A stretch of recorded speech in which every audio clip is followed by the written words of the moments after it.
bentuk bunga teratai. Dan Borobudur itu ada artinya, Boro yang artinya wihara, dan Budur itu di atas atau bukit. Kenapa dia memilih pembangunan candi ini di atas bukit atau tempat yang tinggi, dekat dengan Tuhan, surga atau nirwana.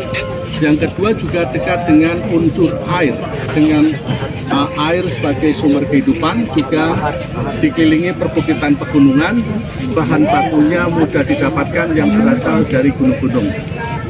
Dan batu yang digunakan namanya batu andesit, kurang lebih ada 2 juta potongan batu atau 55.000 meter kubik, dan untuk mengkaitkan batu satu dengan yang lain tidak menggunakan semen atau lem, tapi dengan sistem seperti puzzle atau lego ya. Dan Borobudur ini kalau dalam agama Buddha sebagai pembelajaran umat manusia menuju nirwana. Ini ada 10 tingkatan tapi dibagi 3 bagian secara filosofi. Bawah ini alam nafsu, badan candi alam peralihan, atas nirwana. Nah, kalau dalam bahasa Sanskerta Kamadhatu, Rupadhatu, Arupadhatu. Dan candinya ada 4 pintu masuk searah mata angin, tapi kita bisa membedakan ini yang menghadap ke timur, selatan, barat, utara dengan cara melihat patung Budanya tangannya beda-beda. Kalau semua patung Buddha yang menghadap ke timur tangannya gini, Bumi Sparsa Mudra memanggil bumi sebagai saksi awal kita hidup. Kalau yang selatan gini, Wara Mudra memberi sedekah, Derma, blessing charity ya. Dan kalau barat gini, Dhyana Mudra bertapa merenung introspeksi. Kemudian yang utara seperti ini, Abhaya Mudra artinya tidak takut atau don't worry, be happy. Ya.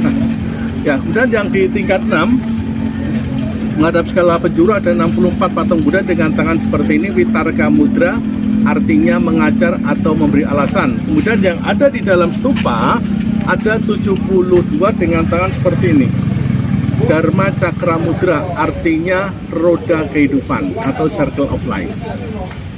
Dan di Borobudur dari total patung Budanya ada 504 patung Buddha, 247 tidak berkepala, separuh lebih tidak berkepala. Ada yang ya karena faktor alam seperti adanya gempa terjatuh, tapi lebih banyak yang sengaja diambil atau dikoleksi, private collection ya. Dan sekarang kenapa tidak dibikinkan yang baru? Apabila dibuatkan yang baru bisa, tapi nanti nilai sejarahnya. Dan perlu diketahui Bapak sekalian bahwa Borobudur ini dulu dibangun tahun 800 Masehi atau abad ke-8 oleh dinasti Sailendra, Raja Samaratungga, digunakan sebagai tempat atau syiar agama Buddha. Borobudur ditinggalkan oleh umat Buddha waktu itu adanya bencana alam, yaitu meletusnya Gunung Merapi. Itu meletus yang paling dasar tahun 1006 yang membuat banyak candi di sini hilang, termasuk Borobudur ini dulunya 800 tahun seperti sebuah bukit. Dan waktu itu orang lokal sini tahu adanya sebuah candi, tapi dia tidak peduli. Kemudian sewaktu Inggris menguasai Nusantara, termasuk sewaktu Thomas Stamford Raffles berkunjung ke Semarang, dia mendapatkan laporan dari para pembantunya bahwa di daerah Kedu atau Magelang ada sebuah bukit yang banyak patung-patung Budanya. Dan dia memerintahkan orang Belanda namanya Cornelius untuk mengadakan suatu proses penelitian dan memanggil kurang lebih 200 orang untuk menggali, memindahkan dari tanah yang menimbun. Dan waktu itu ada proses pendokumentasian tapi masih menggunakan gambar, belum ada foto. Setelah Inggris pergi dari Nusantara, kemudian waktu zaman Hindia Belanda masih dilanjutkan penggalian yang dipimpin oleh Hatman, salah seorang residen kedua waktu itu. Ya, jadi perlu diketahui bahwa Borobudur ini sampai bentuk sekarang kita lihat sudah pernah 2 kali diperbaiki selama 14 tahun. Yang pertama dilakukan pada zaman Belanda, tepatnya 1907 sampai 1911, selama 4 tahun. Yang fokusnya nih, yang ada di bagian atas ada 73 stupa, termasuk dulunya tiap stupanya itu berantakan disusun kembali. Kemudian juga di bagian atas ada 2 yang terbuka kelihatan patungnya, penutupnya belum ketemu.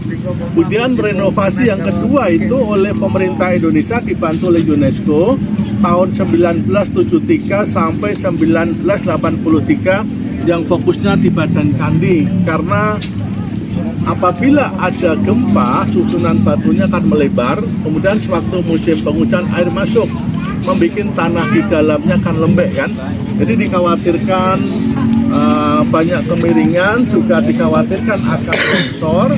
Kemudian selama 10 tahun di badan candi dibongkar kurang lebih 1 juta batu diturunkan, dan setiap batu yang diturunkan dikasih nomor untuk memudahkan pengembalian.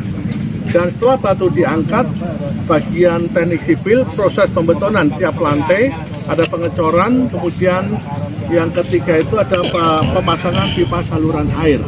Kemudian batu-batu yang pecah itu dilem kembali, juga dibersihkan dari mikroorganisme, lumut, jamur atau yang lainnya, sampai yang sekarang kita lihat, yaitu selesai tahun 83, menghabiskan dana yang cukup banyak, 25 juta dolar, 6,5 juta berasal dari UNESCO, yang lainnya dari pemerintah Indonesia.